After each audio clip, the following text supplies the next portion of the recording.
भुवनपुर गांव की सुबह थी। खेतों पर उगती धूप, गलियों में दौड़ते बच्चे और घरों से उठती रोटियों की खुशबू पूरे वातावरण को जीवन से भर रही थी। इसी गांव में रहती थी सरला, लगभग 25 वर्ष की एक सरल, शांत और आत्मसम्मान से भरी महिला। उसकी मुस्कान में एक सुकून था और उसकी आंखों में समझदारी की गहराई। उसका पति शंकरलाल रेलवे में काम करता था, सीधा सादा पर थोड़ा घमंडी। अक्सर वह ताने मारता, गांव की औरतें बस रसोई तक ही ठीक हैं, शहर की औरतों की तरह कुछ सलीका सीखो। सरला हर बार मुस्कुरा देती, मगर उसके मन में कहीं एक आग जलती रहती कि एक दिन वो साबित करेगी कि समझदारी कपड़ों या भाषा में नहीं होती, बल्कि इंसान के सोच में होती है। कुछ ही दिनों बाद शंकरलाल को नागपुर ट्रेनिंग पर जाने का आदेश मिला। उसने सरला से कहा कि वह अकेले जाएगा, लेकिन सरला ने शांत स्वर में कहा, मैं भी चलूंगी, शहर देखने का मन है। उसकी बात में दृढ़ता थी जिसे शंकरलाल टाल ना सका। जब वे नागपुर पहुंचे तो वहां की भीड़ भाड़, ऊंची बिल्डिंगें और तेज जिंदगी ने सरला को चकित कर दिया। रेलवे क्वार्टर में वे दोनों रहने लगे। पास ही के मोहल्ले में शंकरलाल का एक दोस्त मोहनलाल रहता था, जिसकी पत्नी कुसुम शहर की आधुनिक महिला थी, सज धज में, बोलचाल में और हर बात में नखरे से भरी। एक दिन शंकरलाल और सरला को मोहनलाल के घर खाने पर बुलाया गया। कुसुम ने जब सरला को देखा तो मुस्कुराकर बोली, अरे, आपका पहनावा तो बिल्कुल देसी है। यहां शहर की औरतें जरा मॉडर्न तरीके से रहती हैं।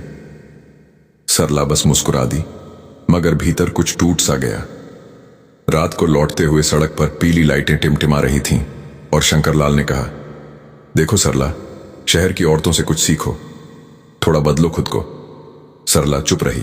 उसने जवाब नहीं दिया, बस आसमान की ओर देखा और सोचा, बदलना तो ठीक है, पर अपने संस्कार नहीं।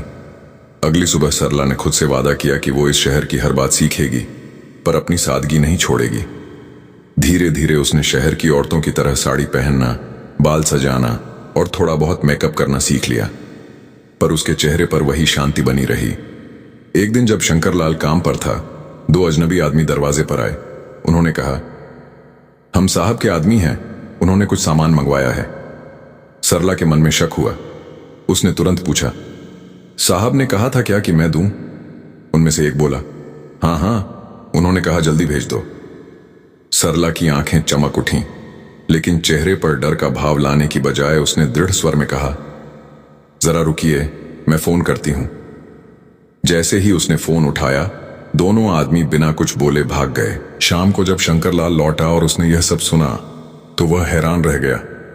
उसने कहा, तुमने बहुत समझदारी दिखाई सरला, अगर तुम न होती तो जाने क्या हो जाता। सरला बस मुस्कुरा दी।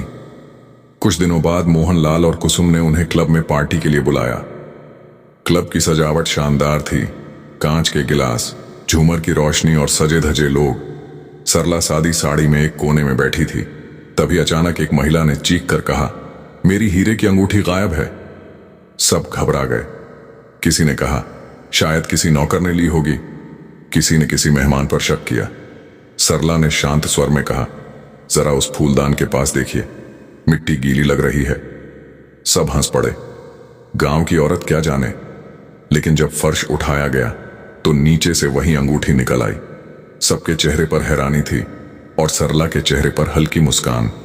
कुसुम ने झेंपते हुए कहा, मैंने आपको कम आंका था सरला। वापसी के सफर में ट्रेन की खिड़की से बाहर खेत दिखाई दे रहे थे। सरला खिड़की के पास बैठी थी। उसके चेहरे पर आत्मविश्वास की चमक थी। शंकरलाल ने उसकी ओर देखा और बोला, अब मैं किसी को उसके कपड़ों से नहीं आंकूंगा। तुमने मुझे बहुत कुछ सिखाया सरला। सरला ने बस कहा, सीखना कभी गलत नहीं होता, चाहे शहर से हो या गांव से। गांव लौटकर सरला ने अपने आंगन की मिट्टी को छुआ, दिया जलाया और मुस्कुराई। नीम के पेड़ से छनकर आती धूप ने उसके चेहरे को छू लिया। बच्चों की हंसी, चूल्हे की खुशबू और हवा में घुली मिट्टी की महक, सब जैसे उसके स्वागत में थे। शंकरलाल ने पीछे से कहा, तुम सच में शहर से नहीं, बुद्धि से बड़ी निकली। सरला ने मुस्कुराकर जवाब दिया, शहर सिखाता है रहन सहन, पर समझदारी भीतर से आती है। इस कहानी की सीख यही है कि बुद्धिमत्ता कपड़ों या दिखावे में नहीं, बल्कि सादगी, ईमानदारी और सही समय पर सही निर्णय लेने में होती है। सच्ची समझदारी वही है जो अपने संस्कारों को साथ रखकर भी दुनिया को जीत सके। सरला ने यह साबित किया कि सादगी में ही सबसे बड़ी शक्ति छिपी होती है।